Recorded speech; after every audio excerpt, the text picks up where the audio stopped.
Aló, soy la Capi y bienvenidos a un video más de esta serie de Creando un VTuber de principio a fin. El tema del día de hoy será hablar exclusivamente de la teoría de las físicas, así como hice un video anteriormente hablando de la teoría de la jerarquía, porque al parecer hay gente que todavía tiene muchas dudas sobre cómo funcionan las físicas y les da miedo usarlas. Lo primero que tienen que entender para poder perderle el miedo a las físicas es que las físicas no son 100% iguales a las que ves en la escuela. Las fórmulas, las matemáticas y todo eso. Tengo ese presentimiento de que cuando se mencionan físicas en Live2D, cualquier principiante o persona que no esté familiarizado con el programa en sí, escucha físicas y se va inmediatamente como a estas cosas, ¿no? Las fórmulas y todo eso. Nosotros al trabajar con físicas en Live2D, en dado caso de que estas fórmulas sí se utilicen, digamos que estas se hacen en automático, tú no vas a hacer cálculos, vaya. Si vamos a usar números para ajustar sensibilidades, qué tan fuerte o qué tan ligera es la física, pero tú no vas a andar haciendo estas fórmulas. Ya con explicar eso quizá ya a más de uno ya respiró, ya se calmó y ya está listo para ponerle atención al tutorial. Entonces, ya habiendo aclarado eso, me voy a regresar aquí a señor Paint. Quienes hayan visto mi video anterior de la teoría de la jerarquía, pues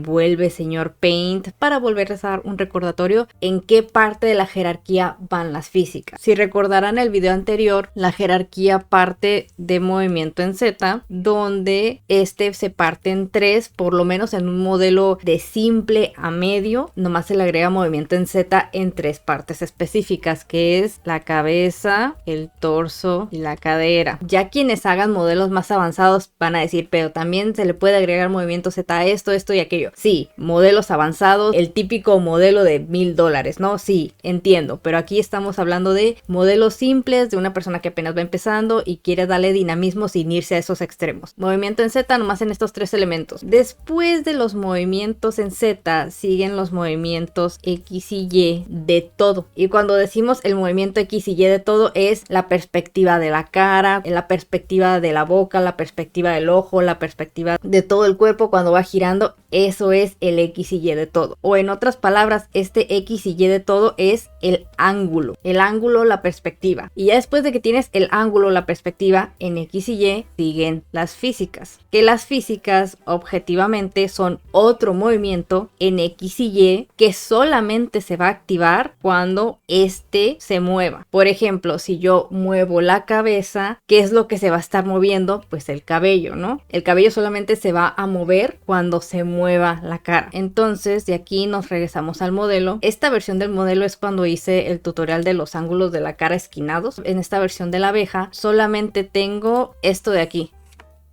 Por si se fijan aquí donde dice ángulo X, ángulo Y, si yo lo muevo, tengo ya la perspectiva, pero es todo lo que tengo. Si me voy para acá al panel de físicas, verán que solamente hace ese movimiento y ya. No hay ningún rebote del cabello, no hay absolutamente nada. ¿Por qué? Porque solamente tenemos ángulo. Entonces, ¿cómo le hacemos para agregarle físicas a esto? Para esto necesitamos parámetros nuevos. ¿Dónde se va a animar la física? Aquí nomás le voy a agregar nuevo parámetro y le voy a poner cabello frontal X.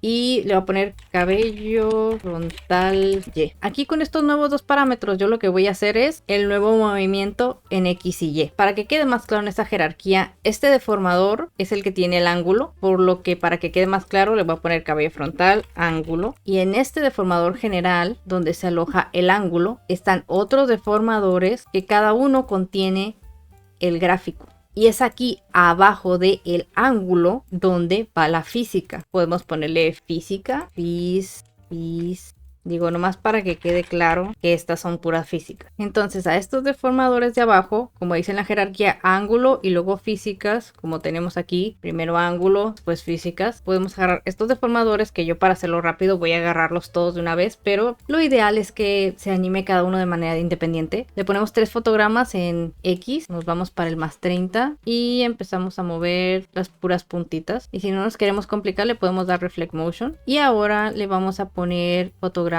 en Y en el más 30 lo vamos a subir y en el menos 30 lo vamos a bajar. Juntamos, sintetizamos esquinas y ya obtenemos este movimiento. Si nos vamos al panel de físicas, todavía no tenemos ese movimiento que hicimos porque lo tenemos que configurar aquí. Aquí en el panel de las físicas tenemos una pestaña que es Input y una pestaña que es Output. En el Input van a ir los parámetros que causen la física y en el Output van a ser los parámetros que van a reaccionar, los que se van a mover cuando se mueva el input. Entonces vamos a hacer uno nuevo que diga cabello frontal. En este caso, ¿cuál sería el input? En este caso, el input sería ángulo X y Y porque son estos los que se están moviendo principalmente, son los que están arriba. Estos fotogramas se están moviendo antes que los de abajo, entonces aquí en el input le ponemos agregar y vamos a buscar ángulo X y Y, los dos los vamos a poner y en este caso le voy a poner 50 y 50. Aquí se los estoy explicando de una manera muy general, pero ya cuando se trata de modelos más avanzados la gente suele separar X y Y, una física exclusiva con solo el movimiento en X y otra física con el movimiento solamente en Y.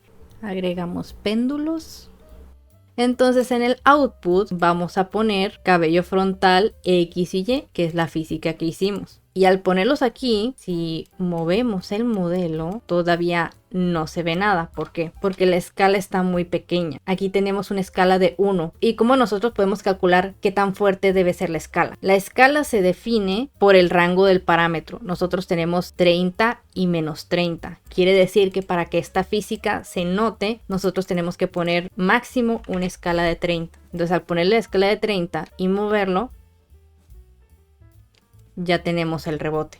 Ahora vamos a experimentar un poco. Ya les dije que en modelos más complicados se suele separar el X del Y. Entonces, ¿qué pasa si lo hacemos? Voy a duplicar esto y voy a poner el cabello frontal Y y voy a duplicar, le voy a poner X. Entonces en X voy a eliminar el Y y este lo voy a dejar en 100. Mientras que aquí voy a eliminar el Y y en el cabello frontal Y voy a hacer lo contrario. Voy a eliminar el X y aquí voy a eliminar el X y le voy a poner 100. Y aquí en Group Editing voy a eliminar el que tiene los dos. Ahora, ¿qué pasa si yo elimino eso y los dejo así, separados? Tenemos un movimiento exclusivo. Si se está moviendo en X, solamente se va a mover el X. Y si se mueve en Y, solamente se va a mover el Y. Contrario al anterior, donde se movían los dos al mismo tiempo. Quizá lo más importante para tener físicas fluidas es ponerle atención aquí en el output. El output, de preferencia, bueno, más bien es casi obligatorio que no tiene que pasarse del 100. Entonces, si se llega a pasar, le tenemos que presionar aquí a Decrease Output para que lo baje a 100. De este modo, la física se va a ver un poco más fluida. Aquí vemos que en Y se sube hasta 163, que es demasiado. Le ponemos Decrease Output y con haber reducido el output ya se ve más fluido. Ahora, ¿qué pasa si nosotros le exageramos y, bueno, si yo le pongo una escala, no sé, yo ponía escala de 100, muy fuerte? Lo que va a pasar es que va a ocurrir